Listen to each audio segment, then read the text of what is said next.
दोस्तों, जब किसी को शुगर होती है तो अमूमन लोगों को दवाइयों पे डाल दिया जाता है और उन्हें कोई रोड मैप नहीं दिया जाता कि जिसको फॉलो करके वो शुगर को रिवर्स कर सकें, दवाइयों से बच सकें, पेचीदगियों से बच सकें। बल्कि एक दवाई से दूसरी, दूसरी से तीसरी और दवाइयों की डोज बढ़ती जाती है, इंसुलिन दी जाती है और फिर शुगर की पेचीदगियाँ आना भी शुरू हो जाती हैं। और इसे अमूमन क्रॉनिक एंड प्रोग्रेसिव डिजीज़ समझा जाता है कि एक दफ़ा हो गई ये बीमारी तो ये कभी ठीक नहीं होनी, बल्कि इसने बढ़ना है, पेचीदगियाँ लानी है। लेकिन आज की वीडियो में मैं ऐसे 5 स्टेप्स बताऊँगा जिनको फॉलो करके आप अपनी शुगर को रिवर्स कर सकते हैं, दवाइयों से बच सकते हैं, पेचीदगियों से बच सकते हैं। सबसे पहले ये जानना बहुत ज़रूरी है कि शुगर यानी टाइप 2 डायबिटीज़ जो है, इसके होने की जो सबसे बड़ी वजह है वो है इंसुलिन रेजिस्टेंस। इंसुलिन रेजिस्टेंस का मतलब है कि आपके जिस्म में एक ऑर्गन है जिसका नाम है पैंक्रियाज़। इसका काम है इंसुलिन बनाना। जब आपके जिस्म में शुगर आएगी तो इसने उस शुगर को खुलियों में पहुँचाना है और इंसुलिन का ये काम होता है। एक टाइम आता है आपके जिस्म में इतनी शुगर चली जाती है कि आपके जो इंसुलिन वो निकलती रहती है, लेकिन आपके खुलिये रिस्पॉन्स उसको करना छोड़ देते हैं। तो इंसुलिन जितनी ज़्यादा निकलेगी वो फिर कॉम्प्लिकेशंस लाती है, पेचीदगियाँ लाती है। उसमें मोटापा शामिल है, उसमें बेली फैट यानी कि पेट पे चर्बी का हो जाना इंसुलिन रेजिस्टेंस की वजह से होता है। इसके अलावा फैटी लिवर का हो जाना, इसके अलावा ब्लड प्रेशर का बढ़ जाना, और शुगर तो उसका एक अल्टीमेटम है ही है जो होना ही है। तो ये सब चीज़ें इसके साथ अटैच हैं। अगर हम इंसुलिन रेजिस्टेंस को रिवर्स नहीं करते तो शुगर रिवर्स नहीं होती। अगर आप दवाइयाँ लेके इंसुलिन लगा के शुगर कंट्रोल कर रहे हैं तो इसका मतलब है कि आपने बीमारी को जड़ से नहीं पकड़ा, आपने सिर्फ शुगर के नंबर्स को ठीक किया, जो इसकी मेन पेचीदगी की वजह है या जो मेन इसका मसला है उसको ठीक नहीं किया। तो इस मसले को ठीक करने के लिए सबसे पहले तो आपने अपने राइट टेस्ट करवाने, नंबर 1 यानी आपने वो टेस्ट करवाने हैं जो आपके अंदर जिस्म में ये बताएं कि आपका लबलबा इंसुलिन कितनी बना रहा है, आपके अंदर इंसुलिन रेजिस्टेंस कितनी है। तो इसके लिए जो बुनियादी टेस्ट हम रूटीन में करवाते हैं डॉक्टर्स, वो HbA1c या फास्टिंग शुगर या रैंडम शुगर, जो कि आधी तस्वीर दिखाते हैं, पूरी पिक्चर नहीं दिखाते। तो इसके लिए आपको अपना टेस्ट जो होता है HOMA-IR, homeostatic model of insulin resistance, जिसमें आपने फास्टिंग इंसुलिन और फास्टिंग शुगर चेक करनी है कि आपके जिस्म में कहीं ज़्यादा इंसुलिन तो नहीं निकल रही।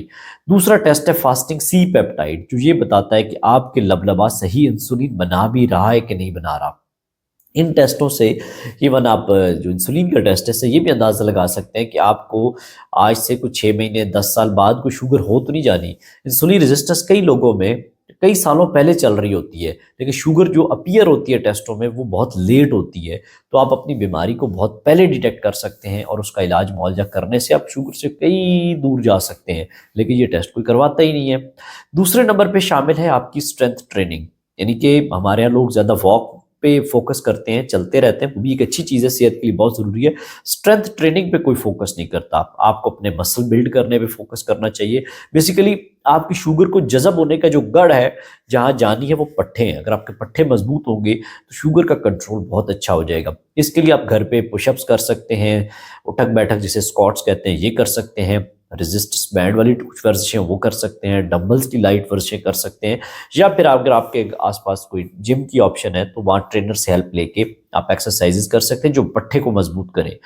तीसरे नंबर पे ये है कि आपने अपने डाइट को ठीक करना है। अगर आप वॉक वर्जिश भी करते रहते हैं, लेकिन अगर आपका डाइट फैक्टर ठीक नहीं है तो आपकी शुगर रिवर्स नहीं होती, कंट्रोल नहीं होती। वो है आपने अपने अल्ट्रा प्रोसेस फूड और रिफाइंड शुगर को निकालना है, सिंपल एंड रिफाइंड शुगर को, जिसमें रोटी चावल शामिल है, और अल्ट्रा प्रोसेस फूड में जिसमें ब्रेड है, बिस्किट्स हैं, जूसेस हैं, कोल्ड ड्रिंक्स हैं, पिज़्ज़ा, बर्गर, ये सब आपके जिस्म में जाके सोजिश पैदा करते हैं, इंसुलिन की मुज़ाहमत को बढ़ाते हैं। तो आपने अपनी डाइट से इन चीज़ों को निकालना है। इसके मुतबादिल के तौर पे आप सब्जियों का इस्तेमाल कर सकते हैं, जिसमें लौकी है, टिंडा है, पालक है, ब्रोकली है, भिंडी, देसी घी, नट्स, सीड्स, ये सब इस्तेमाल कर सकते हैं, गोश्त का इस्तेमाल कर सकते हैं। तो ये सब चीज़ों का इस्तेमाल करने से अपनी शुगर को कंट्रोल बेहतर कर सकते हैं। चौथे नंबर पे हमारे यहाँ लोग प्रोटीन का इस्तेमाल बहुत कम करते हैं, तो प्रोटीन का इस्तेमाल ज़्यादा करना चाहिए। प्रोटीन बहुत लिमिटेड करते हैं लोग, कार्ब्स अक्सर छोड़ जाते हैं, फैट भी कम ले रहे होते हैं, लेकिन प्रोटीन का उस तरह इस्तेमाल नहीं करते जिससे वीकनेस होना स्टार्ट हो जाती है। प्रोटीन जितनी आप अच्छी लेंगे तो उससे आपके मसल बिल्डिंग उतनी अच्छी बनेगी, आपके मेटाबॉलिज्म उतना बेहतर होगा और उतनी आपको फुलनेस आएगी, आपके पेट में लगेगा कि आपने खाना खाया हुआ है। तो प्रोटीन आप 1 से 2 ग्राम पर केजी ले सकते हैं। सपोज अगर आपका 60 केजी वजन है तो आप 60 ग्राम प्रोटीन ले सकते हैं, अगर 1 ग्राम के हिसाब से देखा जाए, लेकिन 2 ग्राम तक आप पर केजी के हिसाब से प्रोटीन ले सकते हैं, नॉर्मल बंदे जिनके को गुर्दे के मसले मसाइल नहीं है। और इवन प्रोटीन का ज़्यादा लेने से आपकी शुगर की स्पाइक भी कम होती है। और 5वें नंबर पे है स्ट्रेस एंग्जाइटी की मैनेजमेंट।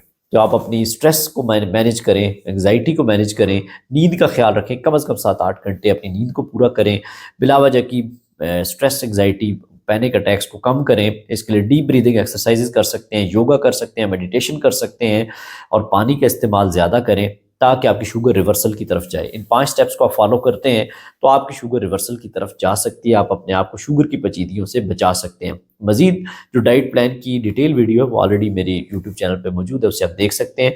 इन स्टेप्स को फॉलो करें और कमेंट्स में बताएं कि आपने कभी जो शुगर के हवाले से टेस्ट है, होमा IR या सी पेप्टाइड, ये कभी करवाए गए हैं आपके, या इन चीज़ों को कभी आपने सोचा है कि अपनी शुगर को रिवर्स करने के लिए इन चीज़ों पे अमल कर सकते हैं।